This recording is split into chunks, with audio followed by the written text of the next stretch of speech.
my senior in politics, someone I respect a lot, called James Orengo.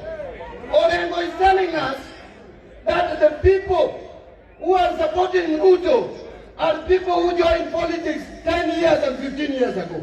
I want to remind Orengo that the team he is tangering with out there, none of them has been in politics for more than 10 years. He is the only say among confused lot of some youth who don't know where they are going and where they are coming from.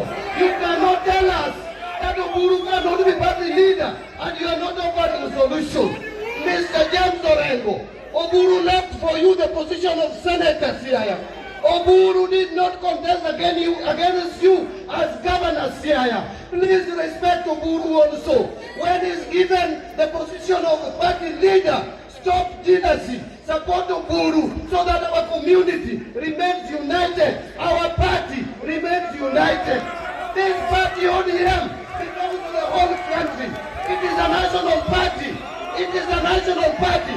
We have Masais here.